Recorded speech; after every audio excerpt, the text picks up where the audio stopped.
Good morning and good afternoon to all of our attendees. Thank you for joining today's Family Office Network's webinar series, Protect Your Family Office and Wealth from Hackers. Presenting for us today is Dr. Chris Pearson, founder and CEO of BlackCloak, a concierge cybersecurity privacy protection platform for corporate executives and high net worth individuals. Chris has been on the front lines of cybersecurity and fighting cybercrime for over 20 years, with DHS serving as a special government employee on their cybersecurity and privacy committees, as the chief privacy officer for the world's third largest bank, as the chief information security officer for 2 fintechs, and as president of the Federal Bureaus of Investigation's Arizona InfraGard. At the end of today's presentation, we will have plenty of time for Q&A, and we always encourage your questions. Please use your questions chat option on the right side of your screen to send all questions over. And Chris, I'll let you get started. Great, thanks, Lindsay, so much, and really big thank you to everyone joining us today. We know that your time is busy, and especially with tax filing deadlines and all the rest, know you're especially busy there as well. So what we're going to do is talk to you about a few different things today, but all focused on cyber attacks and why they are actually targeting and paying attention to the wealthy. We're not only going to talk about the attacks, but we're actually going to talk about things that you can actually do to better protect yourself. BlackCloak is the concierge cybersecurity and privacy and protection platform for ultra and high net worth individuals, high profile individuals, to protect you from cyber attacks, privacy, identity theft, and other reputational risks that you might have in your personal lives. What we're going to do today is cover a few different things. Number one, the current state of cybersecurity. Literally, what are we talking about? What do the numbers show? What do we see here each and every day? Second, we're going to talk about why, besides money, right? Why and how the wealthy are actually targeted. What are they after? Third, we're going to talk about top threats and solutions, right? That will really reduce the risk of your being hacked, of being a victim. And then we'll open it up to questions. We'll allow some from good time here on the back end so you can actually get some of your questions answered. Go ahead and put them into the chat box and we'll take care of them at the bottom of the show. A little bit about me, obviously, you heard at the top. Bottom line is we've been able to combine, right? The team's been able to combine all the different things over the past 24 years in terms of privacy and cybersecurity and intelligence into one blended platform. You can obviously find more about me and our great team over at blackcloak.io. So let's actually start at the beginning. Let's actually focus in on the current state of cybersecurity.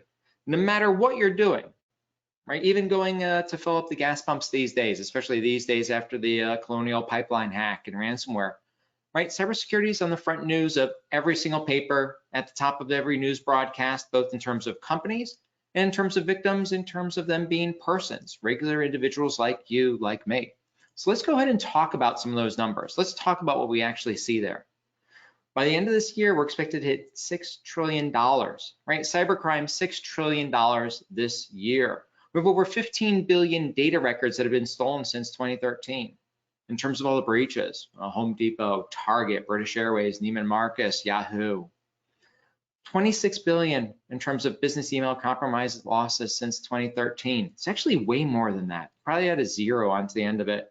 And it still would pale in comparison to some of the other threats in terms of how fast moving they are. And then 94% of all breaches, right, starting here, starting with your index finger, the click of the mouse button, clicking on a link, clicking on a file. And that's really where we start overall. When you say is, well, what about for this special population? What about for our special population? Well, in terms of high net worth individuals, the only folks that we pay attention to, when we actually onboard them onto our platform, 39% are compromised. 39, that means 4 out of 10 are actually compromised. That means their cameras at home are compromised, the home network is compromised, or a device of theirs inside the home is compromised, usually a computer is compromised. It's hacked, it has malware on it. 69% of you, we actually have your passwords. We have your passwords from the deep web, dark web, and we can see what you've been using in your personal life, your business life, how you're changing it and morphing over time. 75% leaking data. You literally hold up your iPhone and you say, I know that my data is safe. I know that I'm more private because of the device, but yet none of the privacy settings have actually been turned on. You're sharing your information everywhere. So 75% of you leaking data. This is actually really concerning if you're high profile and really concerning if you have kids. Then 87% no security whatsoever on the mobile devices, nothing. That's where we begin, right? That's where we begin our conversation. But there are things that we can do about this. There are definitely things that we can do about that. So that's part one, right? Really understanding the threat matrix, understanding the numbers, understanding what we're up against. Part two, why and how the wealthy are targeted. It is more than just about money. Yes, money, financial risks, ransomware, even extortion for money, stealing credit cards, debit cards, social security numbers, absolutely have that financial nexus. Absolutely have that financial nexus. But as a result of your home environment being potentially susceptible, and especially with the past year, more folks at home, right? There are no boundaries there whatsoever. There are no boundaries in this. Hackers, cyber criminals are willing to exploit you, exploit your home, so that they can gain access to your home, the home automation system, your IoT devices, find a way into your home, into the camera systems. And they're doing so not just for financial gain, yes, financial, but also for ransom. Let's go ahead and extort you. Let's go ahead and find something that's juicy or salacious and extort you for funding. Let's go ahead and steal your intellectual property, right? Steal documents that you may have on a work laptop on your home network or on a personal laptop, personal device. Maybe you actually are an investor on the side. Maybe you have a syndicate that you're part of. Maybe you're getting in financial information and documents from the startups and companies that you are supporting. Maybe you're actually, right, still working and have the intellectual property of your company on your devices and home network. That's valuable, incredibly valuable. Maybe you're on a publicly traded board. All of these are things that are useful in terms of intellectual property. And in other cases, just access into the actual, right, into your personal life, into your home life. And a lot of times what we actually see are reputational risks coming from this, right? Reputational risks in terms of what you say, what you do in your personal life, your private life, what you do and say in terms of your loved ones, what you do and say and have in terms of just pictures of, once again, your family, private, personal moments, things that are nobody else's business. The reputational risks are definitely much higher there. And unlike within a company or in a government, where you have a team of cybersecurity folks to back you up, 100 people, 200 people, 1,000 people, depending on the size of your organization. There's no one really there that is actually protecting you as your cybersecurity workforce there within your home life. So what have we done? We've taken a look at first, right, the cybersecurity threat matrix in terms of the numbers and where we stand. We've second taken a look at why, some other reasons why you are being targeted, why you want to get into your documents, your files, your emails, your pictures, your webcams. Now let's actually talk in depth about some of those attacks, some of those risks and some of those attacks. So what we're going to do is this. We're going to talk about a risk and we're going to talk about a solution, a risk and a solution. We're going to make sure that we give you information that will help you better protect yourself. So let's go ahead and we're going to talk about 4 key areas: your privacy, your devices, your home, and kind of the peace of mind, the concierge. Your privacy, your devices, your home, and that concierge. In order to have complete cybersecurity and privacy protection, you have to hit all of those. You have to hit all those. So let's go ahead and start with your privacy. So what do we actually mean by that? Well, what we mean by that is the fact that each and every day, your private information is on the internet. Every single day, that personal information is out there on public websites, data broker websites, it's out there. We also mean by privacy in terms of your passwords and dual factor authentication, making sure others can't gain access into your email. A treasure trove, one of the biggest treasure troves out there of information, your email. That's what we mean by privacy. What do we mean by your devices?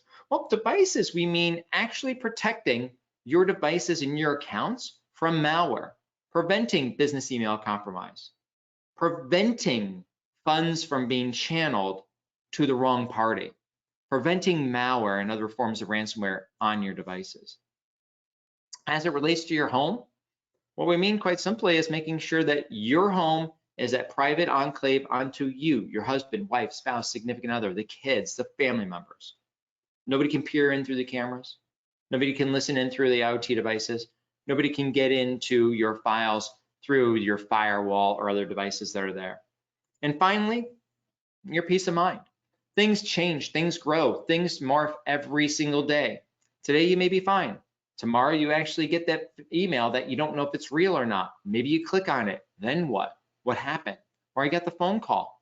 Maybe it was a scam. Maybe it wasn't a scam. Maybe you let them on your device. How do you know? Who's your cyber 911? Who's your guardian angel here? How do you know whether that's real or not? Because it changes and the tactics change each and every day. So 4 things: privacy, devices, home, peace of mind. We're going to talk about each. All right, everyone with us? I see a lot of interested people out there. So here we go, your privacy.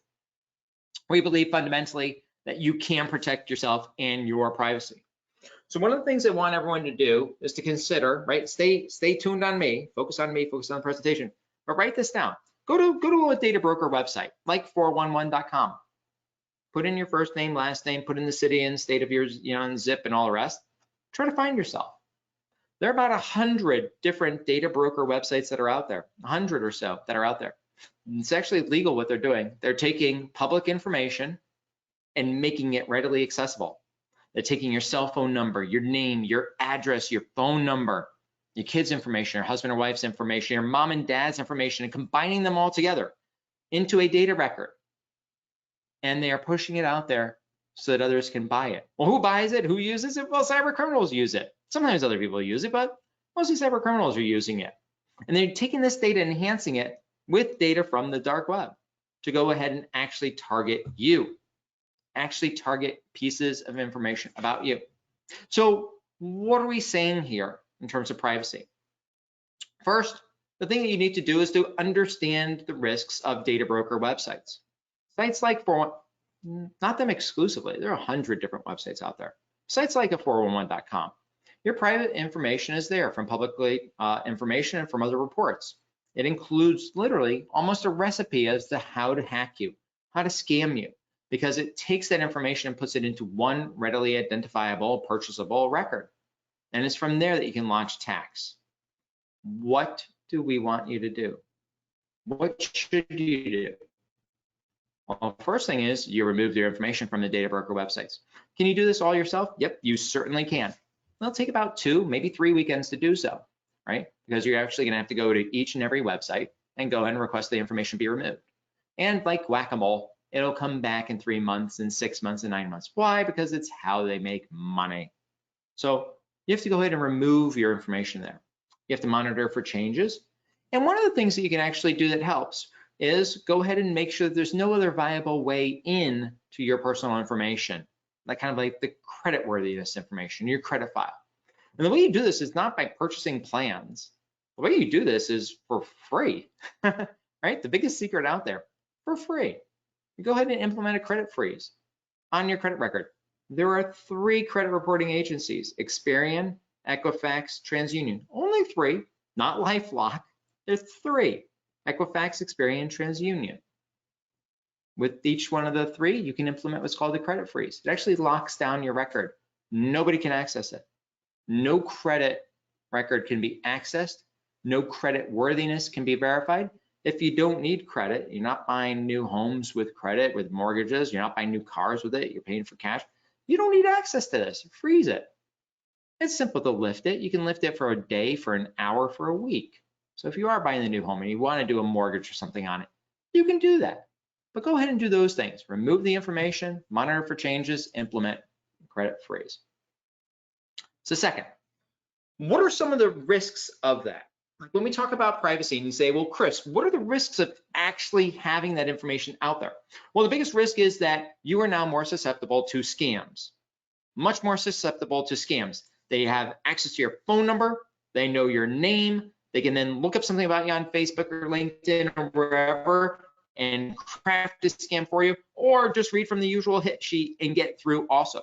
These scams will sometimes say, hey, look, something is wrong. They want to trigger that primordial response in your brain where you go from a left brain track of rational thinking to a right track reactionary, right? It's called the chimpanzee paradox. You hit that right side of the brain, you immediately go into fear of flight mode, and you're immediately thinking something is wrong because they call you, they tell you something is wrong.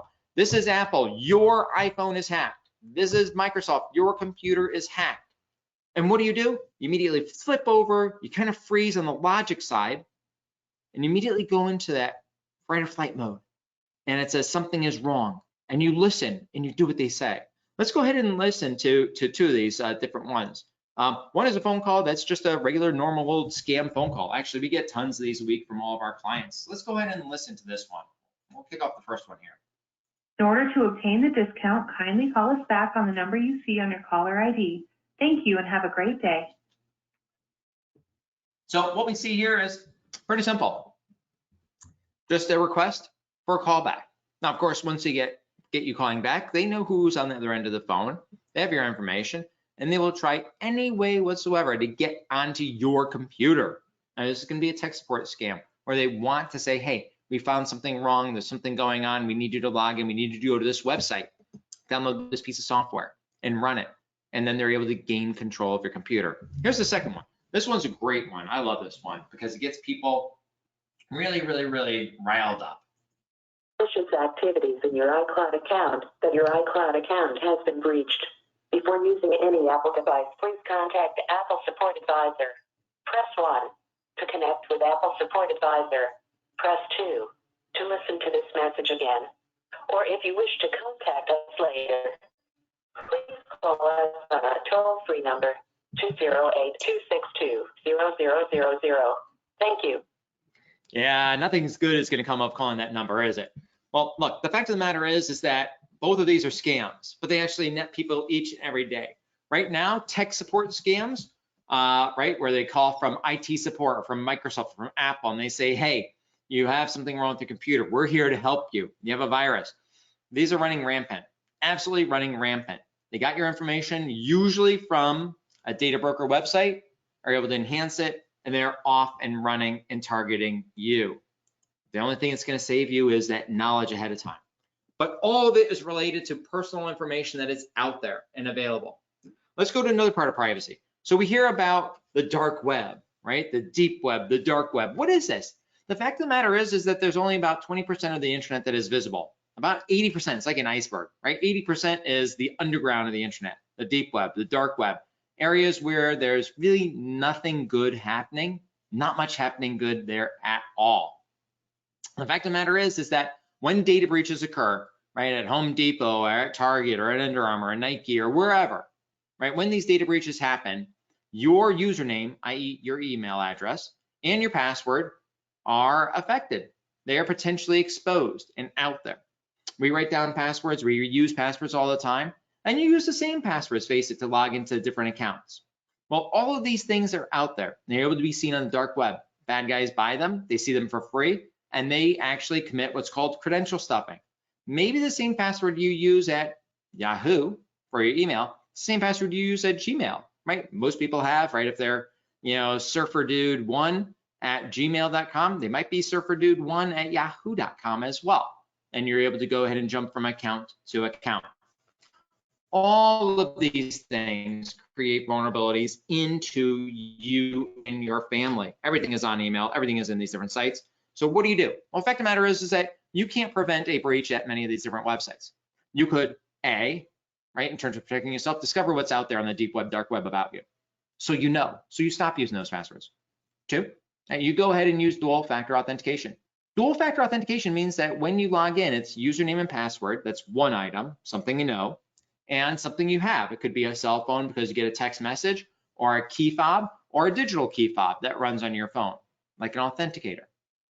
But something you have and something you know would be dual factor authentication. That's a great way to keep your account safe.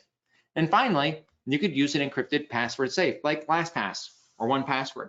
What we actually see here on the left-hand side of the screen is a screenshot of 1Password, right? So you actually spin up an encrypted password vault that's on your cell phone, tablet, and computer. So you have access to it everywhere. You can actually invite your husband, wife, kids, spouse, everyone, your attorney. You can have separate folders for them, all easily doable within that password vault.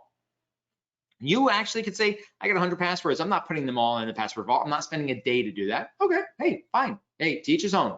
But how about you do 10? Can I get you to do 10 passwords? 1 minute each? Sure. So you put in your Gmail, your Yahoo. There you go, those 2. You put in your 3 banks, we're up to 5.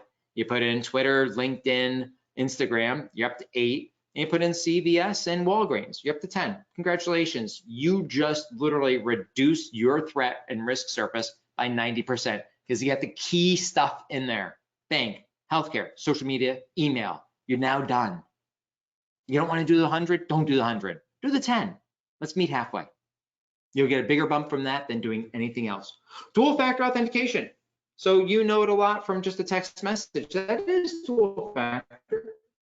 This is a better way of doing dual factor in through an authenticator. You can use Microsoft Authenticator, Google Authenticator, or Authy. All great solutions. But once again, you're protecting your privacy by 1, reducing the amount of information that's out there about you. You're a harder target to capture, to scam, to go after.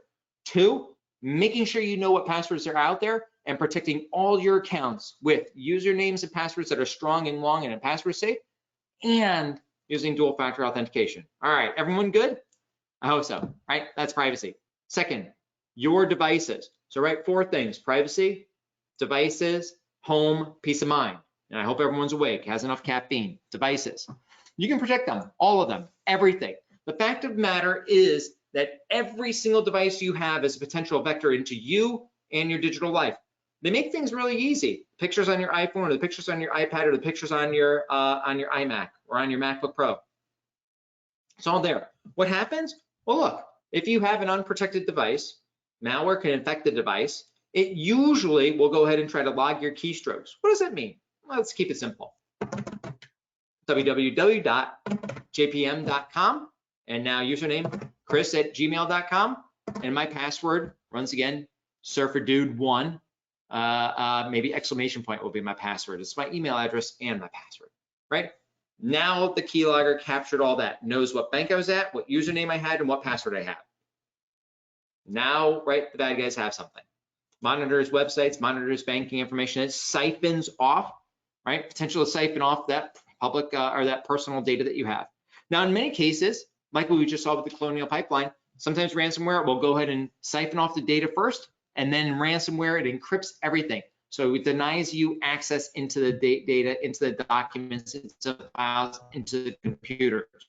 It's definitely one way to do it. Happens all the time in private personal lives. And then a screen comes up and says, hey, look, you know, half a Bitcoin, quarter of a Bitcoin. I mean, what are we up to? $50,000, $60,000 right now? So 10,000 bucks if you want your stuff back.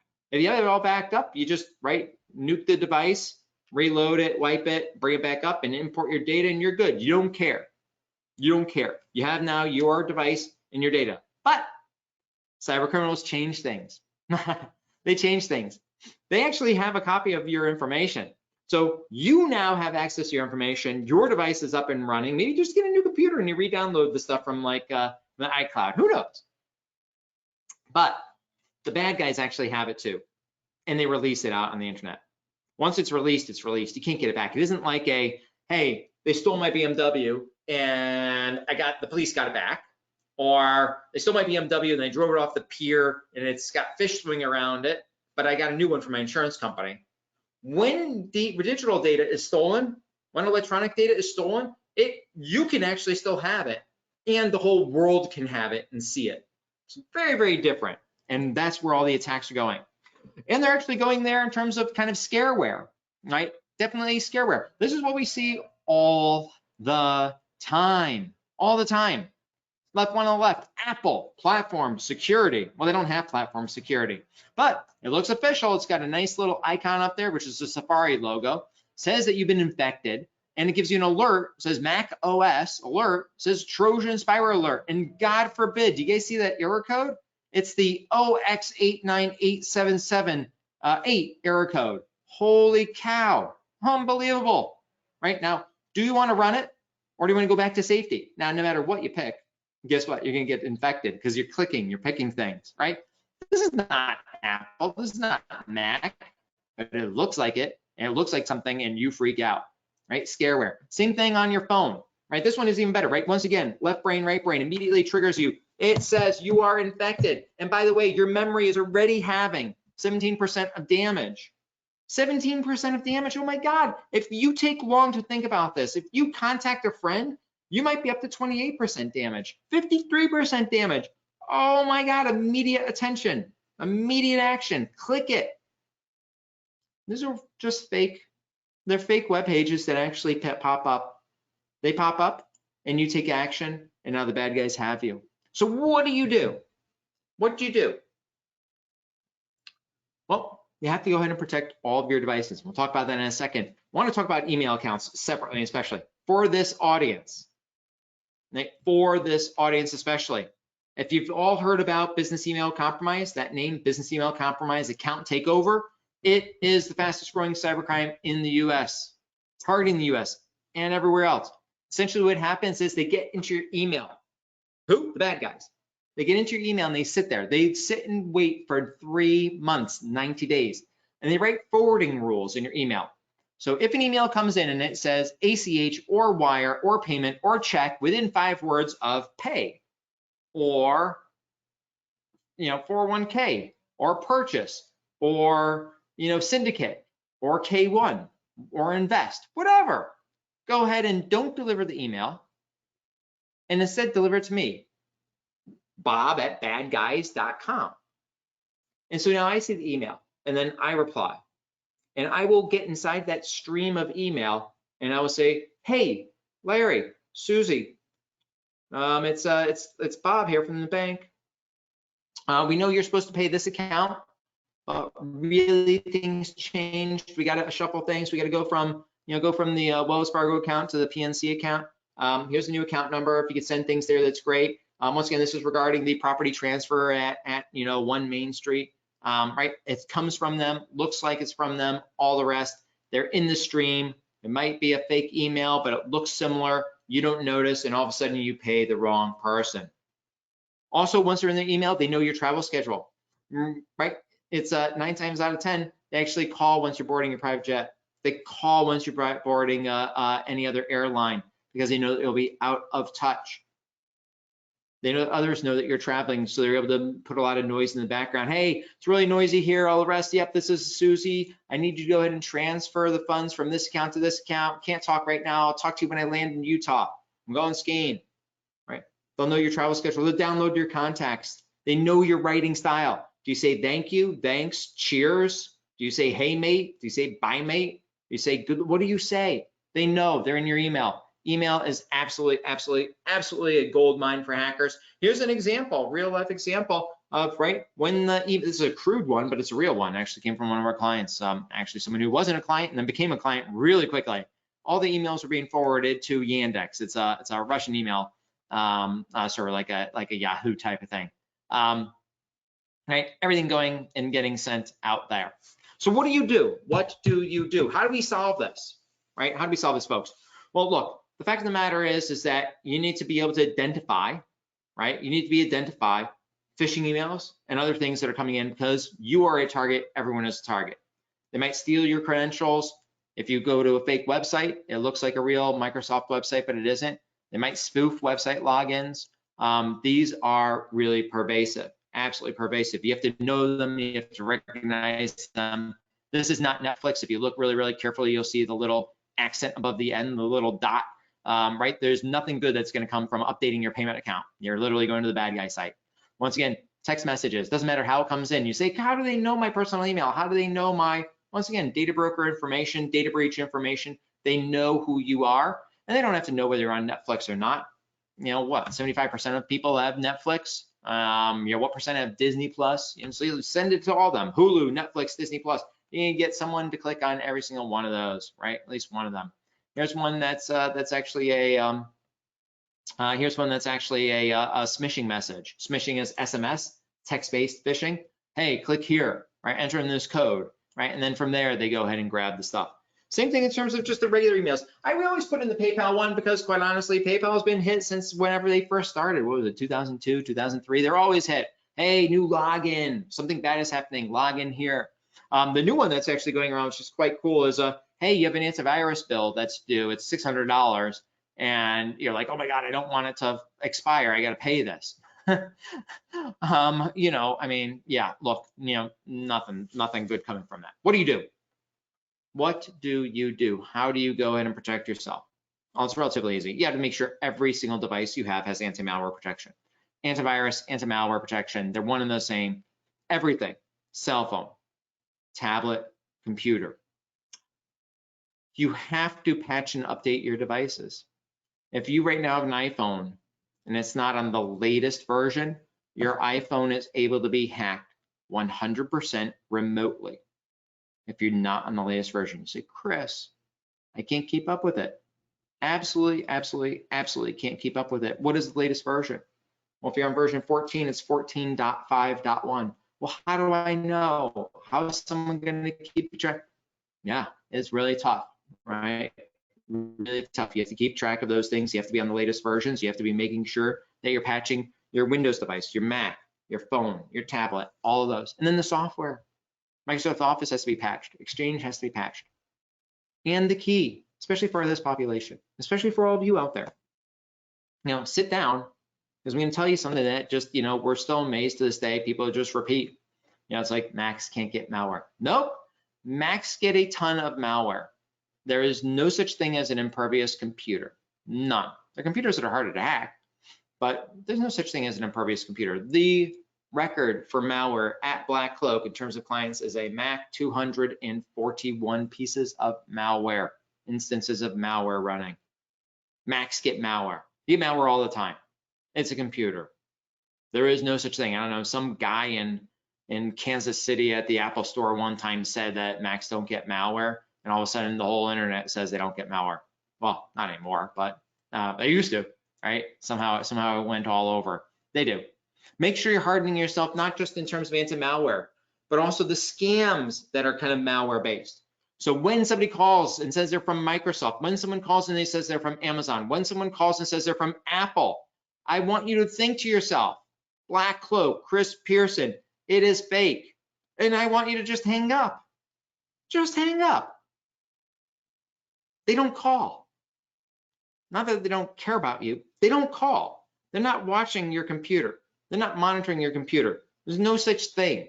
There's no such service. Hang up. It's the bad guys. Don't listen to them. And don't do the proper etiquette thing. Hang up. The only way to actually understand those is to get constant education and training. And of course, backups for safety. So what do we do? Privacy. We talked about privacy. We talked about your personal information. We talked about passwords, dual factor. We talked about your devices. We talked about making sure you have anti-malware, antivirus on your cell phone, tablet, computer, not clicking those emails, identifying the scams as well. Now we're going to talk about item 3, your home. Believe it or not, folks, your home is one of the biggest vectors into your personal life. If you are on this call because you are a high net worth, ultra high net worth individual, your home is going to be wide open, especially if you, 1, have professionally installed video cameras. If you have $200 installed cameras, your home won't be. It kind of goes counter logic, right? Literally the $200,000 you spent on your cameras makes you more susceptible than a $200 camera.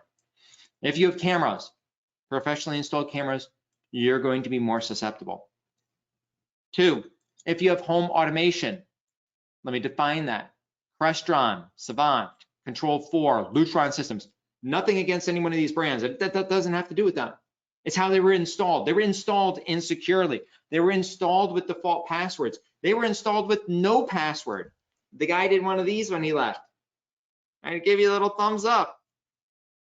What did that mean? It's green lights and it works? Yeah, that was it. Secure? No. If you have home automation and you know any of those words I said, or if you have professionally installed cameras, you are more likely than not going to have a wide open home. That means bad guys can go ahead and see your cameras. They can use your cameras to jump into your home network and every single file, every single computer, every single device you have on the internet inside your home. Or through your home automation or firewalls, do that once again. They are not there to secure you. They are there to implement and install technology solutions and make sure they work There are no bonuses for security. There are no checks for security. Some things to give everyone to do. Wi-Fi, a unique Wi-Fi SSID name. SSID is a service set identifier. Forget about it. It's the name of your Wi-Fi network.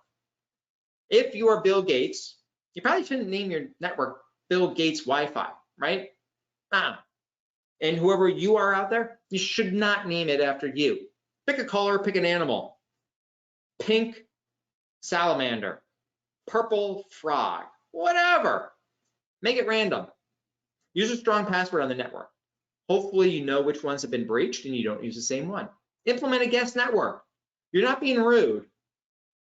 Do you let all your guests, you're like, oh yeah, don't use the guest bathroom. Go up to my main bathroom in the bedroom. Yeah, go through there, use that bedroom. Wide open to everyone. Everyone, go in there. Don't use these other ones. No, they're guest bathrooms. You use the ones downstairs. Use the ones over here. You close your bedroom door, right? Or at least I do.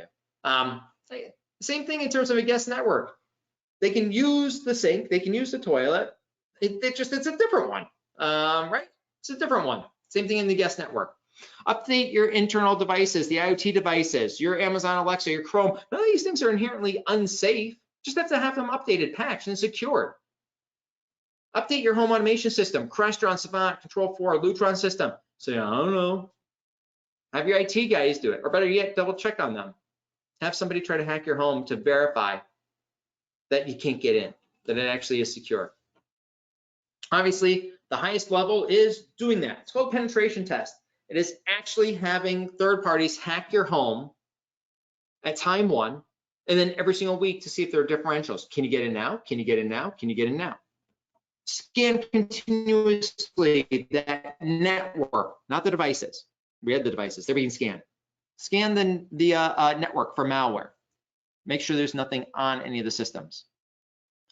Why? Well, quite honestly, because it's super important. These are screenshots. We have tons of screenshots, tons of pictures, right? People's homes, front yards, backyards, pools, jacuzzis. We got lots of jacuzzis. I don't know why people are putting all the cameras by jacuzzis, but whatever. People love the jacuzzi cameras. All on the internet for everyone to see. Image on the right, we just like doing it because of like the matrix, right? It's a green screen, literally how the internet works, right? Ones and zeros. This is a Savant system that's wide open, not because of Savant, it's because of it was poorly installed, poorly implemented.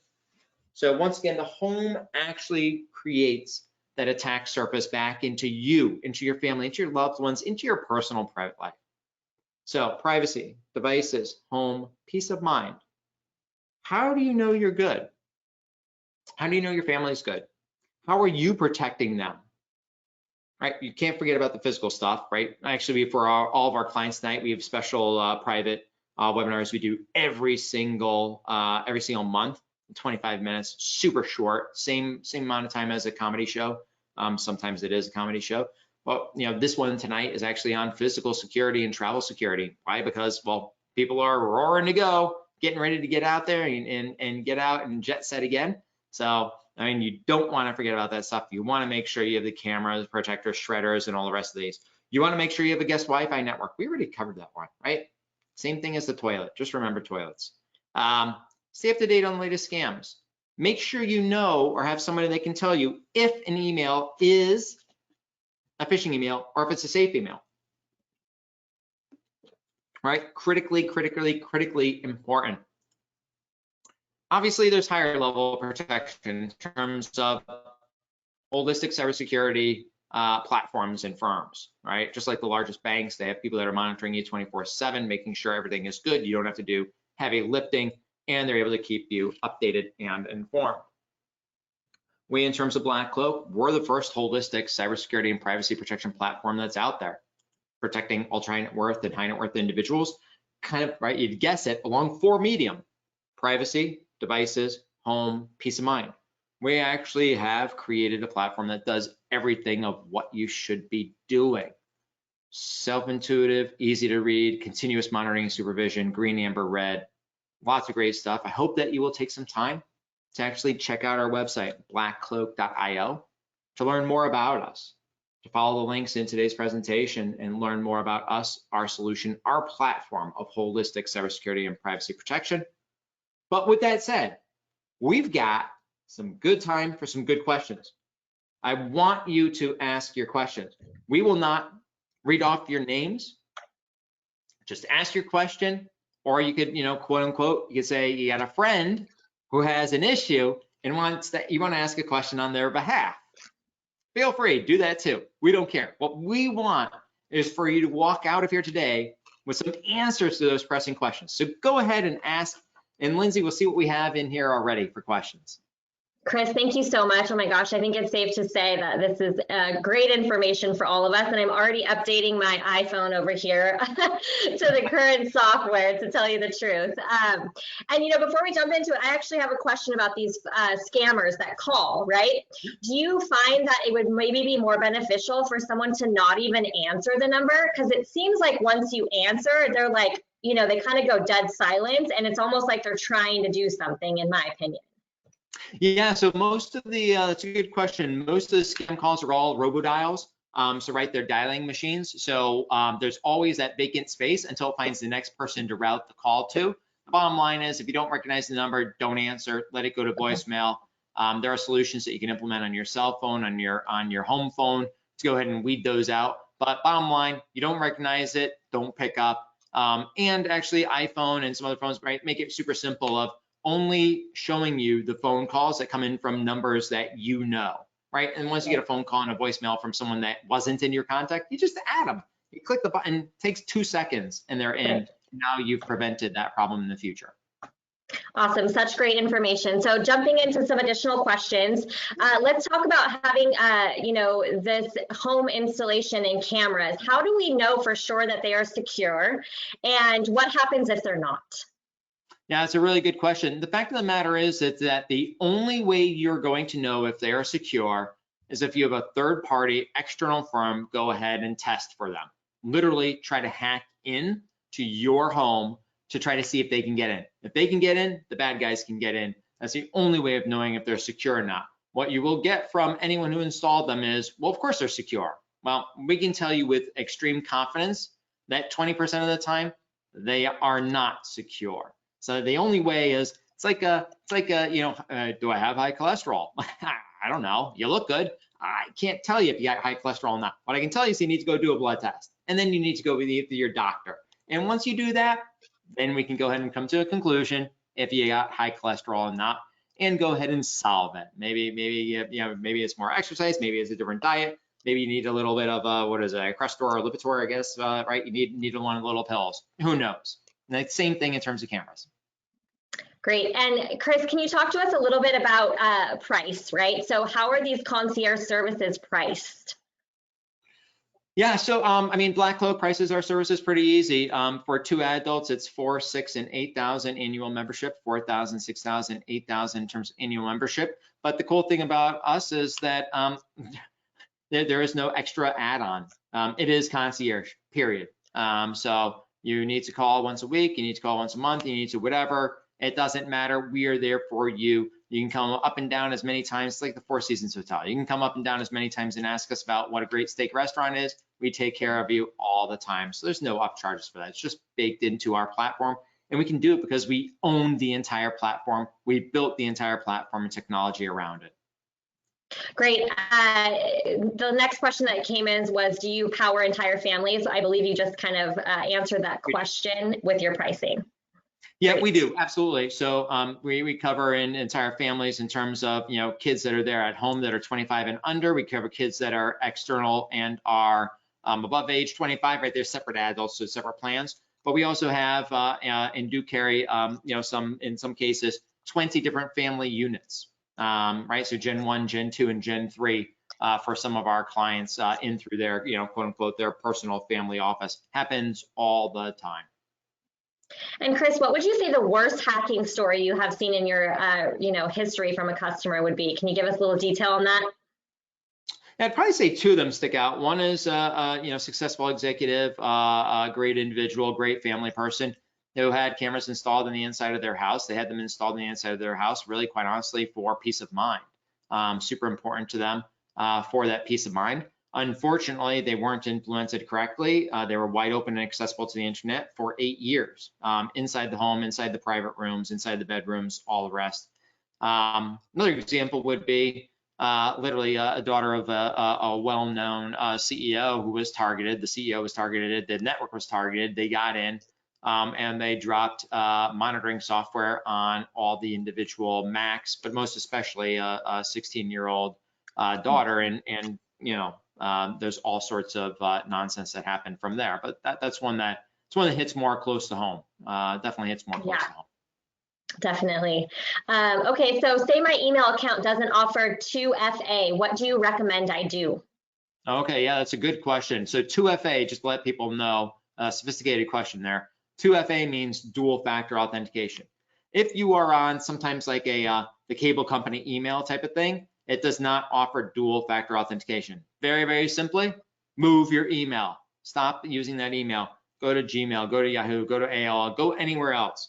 Yahoo, Gmail, or Yahoo, AOL, they have dual factor authentication. You literally just click it on, confirm that you got the text, and you're off and running. Same with Gmail. If you have an email service that does not, leave, period, leave. Great. Next question. Can you talk briefly about socially engineered hacking? What have they professionally communicators reach out to some form of a relationship, and what strategies to help the elderly parents prevent this? Yeah, so unfortunately, sometimes we see this as well. The fact of the matter is just like we showed on the privacy side, they're able to actually get information about you, your parents, your brothers, sisters, and your kids all through those data records. As a result, they're able to say, oh yeah, you know, hey, I remember your son. Maybe we're targeting the patriarchs generation one. I remember your son. We were way back when we were at Ohio State together. That was after he, and then after that he moved up to Chicago, because you see the Chicago entry. And yeah, I remember coming over your summer, the house there that summer. All the kids from college were there, and here's what I'd like to do. I'm in the insurance business. Once again, good friend. We just need some information to go ahead and launch an application for you. Benny said to call you. It'd be okay. I mean, whatever it is. Those records, right, are more easily ascertainable, and those scams are more easily able to be done successfully as a result of that information. The only thing that you can do to harden people is actually show them and tell them the scams ahead of time, so they're trained to recognize them. Make sure they have someone else to reach out to verify that what is being said is authentic, and make sure, to the extent you can, that when you can have a control that's in place that you can block this with, right, technologically, that you implement those as well. Now, Chris, tell us a little bit about what's going on with ransomware, and is this something that we should be worried about? Yeah, I mean, ransomware should worry everyone. Ransomware is literally when cyber criminals target you. They target you, or they broad-based. They're just looking for unpatched, unsecured computers and servers out there. That's probably more likely what happened with the oil pipeline, totally unpatched or vulnerable computer, and then they drove into it, and lo and behold, they discovered, right, holy cow, a pipeline. Same thing happens in your personal life as well. They go ahead and verify that, hey, you didn't have the latest patch. They're able to get onto your device, or you click in some form or fashion. They look through quickly, see what's worthwhile to take. They grab that data, and a lot of this is just automatic. They grab the data, they now have it, they encrypt your computer, and they say, hey, pay me 10K, right? It's all done through Bitcoin and other cryptocurrency, but pay me $10,000, or else one, I'm gonna not give you the keys to decrypt your computer, and two, I'm gonna release this. A whole bunch of pictures of you and your 1-year-old son, 5-year-old son running around the home naked and stuff like that. Nobody else's business. Private personal moments. We're gonna just splash it up there on the dark web and splash up your personal moments with your husband or your wife up there and stuff like that on the dark web. And your text messages. We saw you're on the board of Acme Corp. Yeah, do you think that they would like this text message? Do you think that they would like that political speech or this language about X, Y, and Z incident? No. We've got the details on this. Pay up and we won't release it. Of course, right? You can't trust them, but ransomware is huge business. Great. Next question. I've been hesitant to use dual factors because I don't want to have a code text to me every time I log in. Is this really important? Yeah, so that's an interesting question. So first of all, this, congrats to that person asking the question. The fact of the matter is this, is that if you can use dual factor authentication, it's just SMS text messages, do that, right? You now have moved yourself into the 85%, 90% of cybersecurity. You are a much, much harder target to hack than anyone else. If you do not want codes texted to you, because it's not as secure as some other factors. The other more secure way would be, right, like what we showed on the screen, the authenticators. If you want something like Google Authenticator, free, Microsoft Authenticator, free, or Authy, free, just download one of those apps and you can actually have and log in to your website instance with a code that changes every 30 seconds. It counts down, code changes, you enter it, counts down, code changes, you enter it. You only have to log in once per device. So once you log into, let's just say Gmail, once on your computer, you're logged in. Once on your phone, you're logged in. Once on your tablet, you're logged in. And you say, well, Chris, why does that protect us? How does that protect us? Well, the bad guy has never logged in. So they log in with their username and password that they find out about you.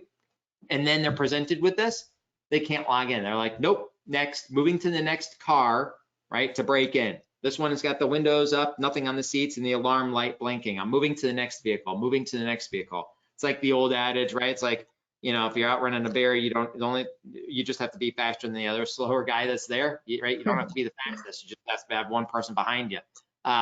Same thing here in terms of dual factor. So there are other options besides SMS text, but head in the right direction. And in the right direction means this: if you're just using if you're just using username and password, you're not protected, really not protected.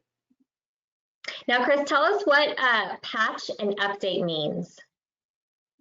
Yeah, so patch and update usually, right, means, and it depends, I don't know the context the person is asking, but usually that is in the same throes as let's just say it's the operating system, Windows operating system, upgrading it from 10.1 to 10.2. There is always, right, always security issues that are upgraded and patched, quote unquote, fixed as a part of that. So you'll want to upgrade on Windows, your operating system, or on Mac OS, your operating system, or on your phone, the operating system. You're always going to want to go ahead and apply updates there. So operating systems have updates. The software you have also has updates. So apps that are on your device also have updates that need to be applied. It's pretty easy. Just go to the profile on the App Store one, you swipe it down, click on your little image, and it says, 47 apps need to be updated. Press it and come back 5 minutes later, you're done. I mean, really easy, kind of nonsensical in terms of security and level of security. But I mean, that is definitely where you want to start. Thank you. Now, Chris, as a part of your program, do you use or suggest LifeLock or any other services as well? And if someone were to use your services and they were, hacked against, does your firm get involved to help resolve? Yeah, so 2 good questions. So first of all, we recommend that if you want to do credit monitoring, that you use Experian, TransUnion, Equifax. Why? Because they're the endpoint. Everyone else buys their data from there. That's what we recommend. In terms of BlackCloak, you receive one of those when you come on board. We don't want your information as a direct pass over to them, so you're protected. But the bottom line is, once again, right, you can go ahead and prevent identity theft from happening by doing a freeze on your credit file. Right, monitoring it tells you, hey, right, somebody else tried gaining access to your file, or a new credit card was taken out in your name. If you have a freeze, nobody can take out anything in your name, including you, unless you unfreeze it. So that's first. Second, in terms of working on the remediation side, we go ahead and protect the individuals from harm, from damage. So our clients don't have ransomware. Our clients don't have viruses. We are going ahead and protecting them and preventing that from happening. If someone has already been a victim, we are happy to bring them onto the BlackCloak system, right? Their computer will be wiped and they'll be brought onto the BlackCloak system, but we do not do any ransomware negotiations or have anything to do with ransomware payments. That is not anything that our firm gets involved in. We are protecting. If you do have and something does pop, we are monitoring that. We are reacting, we are responding. You, the end user, you don't have to figure out anything. Because it's our software, we're able to see it through and through. We're able to take action on everything. You don't have to worry about it. Not at all. We take care of everything. That's great. Now, Chris, you mentioned social media, and I think, we've all been in a pandemic. We've all been working from home, right? So what are your thoughts on safely regarding, children and families, keeping them away from sites like TikTok, Instagram, Facebook, while we're all working from home? Yeah, the fact of the matter is, don't keep them away. I mean, you figure out what is right for you and your family. It's not a cybersecurity play. It's not a privacy play in terms of TikTok or no TikTok. You figure out what is right for you. What do you want to let your kids do? Do you want them to have Facebook accounts, Instagram accounts? What do you want them to do? The answer is yes.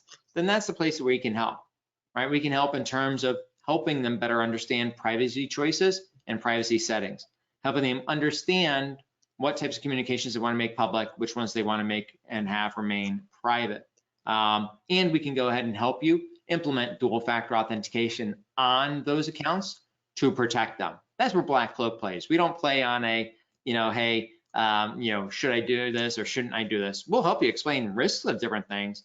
But at the end of the day, it's really about protecting your digital life, and your digital life is really what you decide to make it for yourself. Great, Chris, this has been so informative, I think, for everyone. So thank you so much.